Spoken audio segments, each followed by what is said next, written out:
Oke, Pak. Siap, Pak. Gimana, Pak? Baik. Halo teman-teman, kembali lagi sama saya Giri dan sekarang di sebelah saya ada Love Garuda. Iya, Pak. Kok Love Garuda, nama saya Roni. Love Garuda. Pak Roni ini adalah salah satu Pencinta sepak bola Indonesia. Penggila sepak bola. Dan juga apa ya, Pak, istilahnya? Pengamat juga. Kalau pengamat gitu lah. Ya, Pak, boleh ceritain nggak, Pak? Kenal sepak bola itu pertamanya gimana? Jadi gini ya. Saya tuh sebetulnya benci banget sama sepak bola dulunya. Loh, kenapa, Saya Pak? ingat tahun 92 atau 94 kalau nggak salah. Di saat Persib jadi juara Perserikatan. Waktu itu semua orang, saya mau nonton film kartun di rumah. Tapi semua orang di televisi milihnya sepak bola. Papa saya, mama saya, kakak-kakak, semua orang tinggal di rumah. Saya sampai ngambek, masuk ke kamar, benci banget sama sepak bola. Itu tahun berapa, Pak? 94 kalau nggak salah deh, 94 atau 93. 94 umur berapa, Pak? Saya waktu itu, saya belum lahir sebenarnya. Nah, 94. tapi setelah itu berubah drastis di saat ada World Cup 94 di Amerika. Nah, itu yang membuat saya mencintai sepak bola. Karena apa? Secara langsungnya waktu itu hanya ada pagi sama subuh. Nah, saya nontonnya yang pagi. Jadi waktu pagi itu saya nonton, kan di Amerika tuh siang, ya kan? Nah, sehingga ngeliat di TV tuh keren banget. Ya. Apalagi waktu itu lagi gila-gilanya, masih ada Romario Varela, ya kan? Ada Bebeto, ya kan? Dan juga yang paling lucu tuh nama-nama pemain Bulgaria, Ger. Krasimir Balagov, Jordan Lechkov, ya kan? Nah, kalau istilahnya kata papa saya kan seorang Padang nih. Ya. Kalau istilah kata orang papa saya waktu itu, nah ini nih sama nih kayak di Pariaman nih Ron. Kok bisa, Pak? Ada Safrudin, Baharudin. Gitu. Itu yang masih saya ingat. Terus saya masih ingat tuh 94 tuh semua saya ingat. Karena dari situ saya mencintai. Nah, dari situlah saya ngumpulin Panini. Yang kecil-kecil, Yang Pak. kecil-kecil tuh stiker-stikernya. Stiker-stiker itu saya kumpulin. Saya ingat banget tuh waktu 94 itu kiper terbaiknya siapa, Gere tau gak? Dinosaur. Salah. Dinosaur udah pensiun, Ger. Tahu gak siapa? Siapa, Pak? Michel Prudhomme. Dari mana itu, Pak? Dari Belgia, temennya Enzo Schifo waktu itu. Waduh, saya kurang tahu, Pak. Nah, terus ada kiper eksentrik waktu itu yang main dari Meksiko.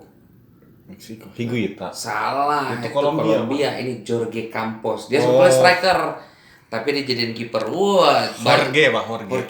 Jorge. Iya, Jorge. Kalau saya kan orang Pariaman. Sekarang Padang, nih Jorge lah, ya Terus? kan? Pokoknya 94 tuh yang membuat saya mencintai sepak bola. Dari situ lah. Dari Belgia, Bulgaria. Waktu itu zaman-zaman Diadora, mereka pakai sepatu Diadora warna-warni pertama kali waktu itu. Terus ingat golnya Bebeto gini-gini, ya gitu kan. Pokoknya itulah keren banget. Dan masih ingat kipernya Ravanelli apa kipernya Bogdan Stelea tuh. Ada pemain yang cedera, dia angkut ke sininya, dia taruh keluar. Kalau nggak salah saya sih. Saya lupa.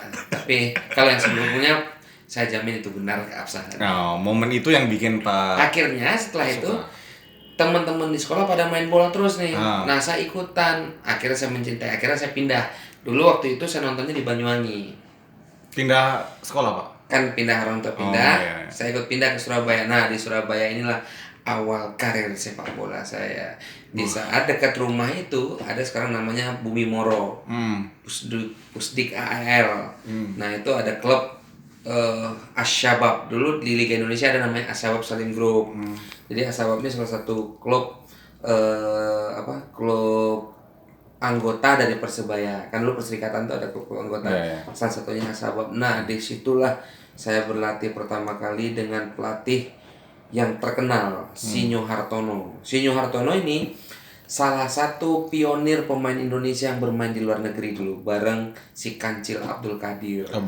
Betul. Lu tahu kalau Abdul Qadir saya tahu, Pak, yang kecil-kecil kayak Maradona itu. Nah, iya, jadi dia dulu berdua bermainlah di Hong Kong. Dia tuh salah satu pemain pemain yang pionir pemain Indonesia yang pergi di luar negeri main. Zaman dulunya Sinyo Hartono. Sempat megang, udah almarhum sekarang. Sempat megang Persebaya juga Sinyo nih. Dia terkenal dengan cannonball. Dengan jarak jauh. Iya, keren lah pokoknya. Terus gimana ceritanya Pak Roni bisa berkecimpung sama dunia bola terus jadi kerjaan gitu. Nah gitu. Ya karena kecintaan dari kecil nih kan, jadi pengen pengen terlibat terus lah kalau ada bola ada apa pengen ikut terus ya kan. Nah saya kan pindah-pindah nih hidupnya. Saya SD di sini, SMP di sini, SMP di sini. Makanya bisa banyak bahasa gitu ya. Enggak juga. Pak Roni ini bisa bahasa Jawa loh. Bahasa Jawa terus bahasa Bali bisa. Bahasa Osing bisa.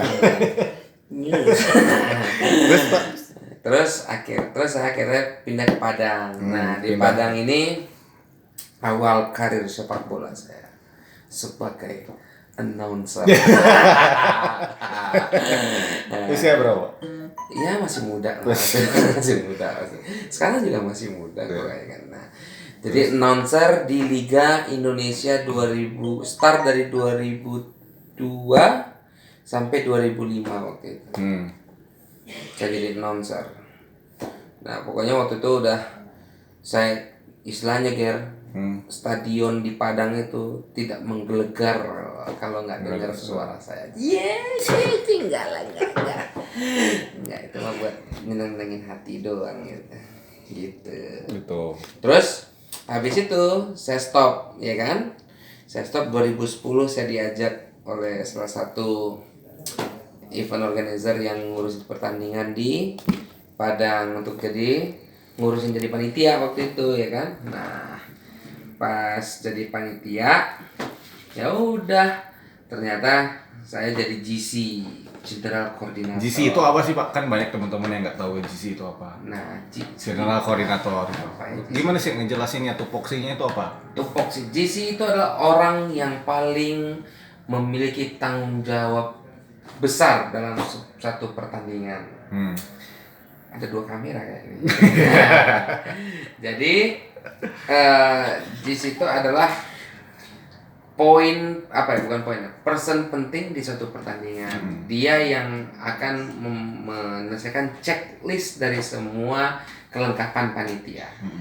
Nah, checklist tersebut ini beda nih. Banyak nih sekarang ada persepsi-persepsi yang berbeda. Ada yang bilang GC itu pembantunya Matchcom.